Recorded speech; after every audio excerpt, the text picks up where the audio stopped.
پر اولاد باندې پر خپل فامیل باندې پر خپل بچانو باندې یو شی مصرفول یا هغوی ته خوراک برابرول ښه خوراک ورته برابرول یا هغوی په ښه جامه پټول هغوی ته ښه پایزارونه چوټي چمپلان راوړل هغوی ته ښه جامې اغوستل په خپله ښه جامه اغوستل د هغوی دپاره یو راحت والا آبادي جوړول کور جوړول دا که چیرې په دې نیت باندې وسي دا اسلام عجبه څه دی د هر عمل چې کوې د دین په نامه یې وکړه څنګه مطلب دغه نفقه ته برابرې دغه ښه کور برابرې دغه اولادو ته ښه خوراک برابرې ښه جامې ور برابرې ښه لباس ورته برابرې دا فقط د صدقې په نیت وکړه او الله ته وایي چې خدایه د دې نفقه تا پر ما لازم کړې ده زه ستا د رضا په خاطر ښه ورباندې اغوندم ښه ورباندې خورم ښه ورباندې څښم په ښه ځای کې اوسوم الله ته یې قبول کړي دا به هر منټ ستا د الله په رضا کې تېرېږي موږ خو کوو په بل نیت یې کوو موږ په عذاب بدلو دا عجبه خبره موږ په اولاد باندې ښه جامې په دې اغوندو چې د پلانکي زوی ته فخر په وکړي ښه پیکی ور جوړ کړي د پلانکي زوی ته وګوري چې هغه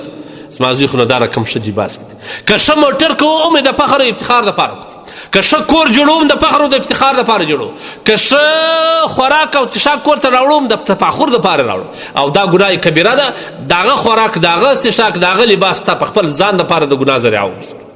نیت صفا کړه د بل چا دپاره ژوند مه کوه د بل چا څوک نه خوشحاله کړي مه د چا د عرفي دپاره کوه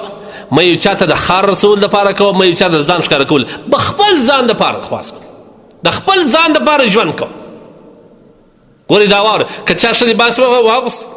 او نور خلکو ته یې ځان ښکاره کوي چې زه خو نو داسې موړ یا زه داسې جامې اغوندم یا یې ښه خوندور خوراک کوئ په دې خلکو ته ځان ښکاره کوي دغه لباس دغه خوراک د ده دپاره د عذاب ذریعه ده دا د ګناه کبیرې ذریعه وګرځول ځکه دې په دې باندې کبر وکړي تفاخر یې وکړي او که چیرې په دې نیت یې وکړي چې خدای تا راکړی زه پر ځان ښکاره کوم پر اولاد یې ښکاره کوم پر بیبي یې ښکاره کوم پر ټول فامیل یې ښکاره کوم ای الله ته راڅه قبول کړې بیا چې تا څه وخت پورې دا جامه اغوستې در څه وخت پورې چې ته د خپل فامیل خدمت کوې دا به ستا دپاره صدقه جاریه وي صدقه وي او الله پاک جل جلاله په صدقاتو کې درته لیکي روایت کې راځي ام سلمه رضی الله تعالی عنها دا د ابو سلمه کور والا او بیبي و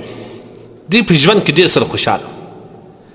ابو سلمه چې د دنیا څخه رحلت وکړي دا ام سلمه چې د ده کور والا بیبي وه دا ډېره خفه وه د الله رسول صلی الله علیه وسلم ته راغله پر دې باندې انشاءالله بیا یو وخت تفصیلي بحثونه درته کوم د الله رسول ته راغله چې یا رسول الله زړه مې ډېر غمګینه دی ځکه چین نه راکوي چې دا خاوند مې کړی د الله رسول صلی الله علیه وسلم دې ته دعا وشول دا دعا ډېره وایه اللهم اغفر لي وله ای الله ما او دی دواړه وبخښه بیا د الله رسول ورته ویل د خدای سې دا خواست وکړه چې خدای ما ته در هغه ژوند یو ښه ژوند را نصیب کړه یو ښه ژوند ما ته یو ښه انجام یو ښه انتها را نصیب کړه دې دا دعا کول په دعاو کې دنیا اثرات او په صبر کې دومره اثرات چې در هغه ښه خاوند ښه ژوند الله ورنصیب کړي چې محمد رسول الله بیا نکاح ورسره وکړي نو به څونه چنده د ابو سلمه څخه اعلی و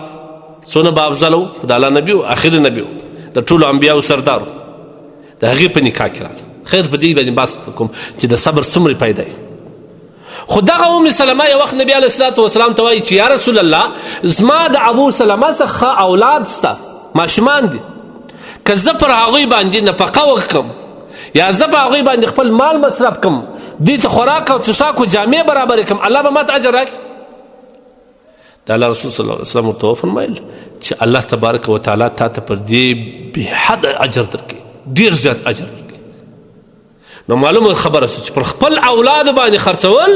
په خپل اولاد باندې مصرفول سره د دې چې الله پر تا ذمهداري ایښې ده ته بغیر د دې مصرفې خو که د نیت ته صدقې وکړي نیت دې د الله د رضا وکړي نیت دې د دین په خاطر باندې وکړي دغه بیا ستا دپاره صدقه ده اجر دی پر دې باندې الله تعالی اجر درکړي او الله دې نصرت کړي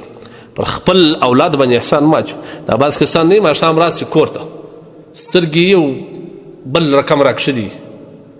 مور خوارکي د وام رغبړ نسي ورسره کولی وایي دی خو وایي ما خو زه مور ته نفقه راوړم د خپل د مور د نفقې احسان پر مور باندې اچي او نادانه او کم عقله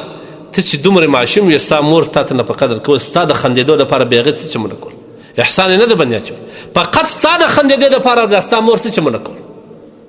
نن دغه حال ته راورسېده نن دغه حال ته مور راورسېده که نه چې ستا د لاس محتاج دا واوره قسم بالله چې د چا په کور کې مور وي چې هغه د جنت ته داخلېدو یو عظمه ذریعه په کور کې لري دا باندې جنت پیدا کړي د مور په دعا باندې عمر زیاتېږي د مور په دعا باندې رزق زیاتېږي د مور سره په احسان باندې الله جل جلاله دنیا او آخرت برابري ته نو پر مور باندې احسان اچوې بدبخته پر پلار باندې احسان اچوې پلار د ده ته ګټل دا 40 کاله 50 کاله ستړی و نن چې پلار سپین ږیری پر کور کښېني بیا د بیمار د کور بوده ځینې جوړوي بابا شپیشتې راوړه بابا پلانکی راوړه بابا پلانکی راوړه بابا پلانکی راوړه بیا نو ټکي په ټکي حساب هم ورسره کوي چې بابا ما تا دوند کړي تا دا پیسې څه کړې دا احمق انسانان به الله تباه کړي دا به در دې بدتره کړي خدای پاک لهذا پر اولادو یا پر مور پلار چې مصرفوئ احسان مه پر اچوئ دا الله جل جلاله پر تا باندې ذمهداري ایښې ده ته به سرته رسې یوه ذره احسان دې نه مور باندې نه پلار خدا د باندې لازم کړی او البته که دغه سره سره بیا مور ستا احسان هم مني دعا یې هم درته کوي او ته بیا هم سترګې ورباندې رایستلي دا بدبختي ده دا صدقه او دا ثواب د لاسه مه ورکوو په دې باندې دا احسان اچولو باندې الله وایي تاسو خپل صدقه او خیرات په احسان و من باندې د لاسه مه ورکوئ مې باطلوئ مې ختموئ نو لهذا هر صدقه چې کوې په خپل اولاد باندې کوې د صدقې نیت کې وکړه خرچه کوي د خیرات نیت پکې وکړه الله تبارک وتعالی به بیا ستا څخه خوشحاله کېږي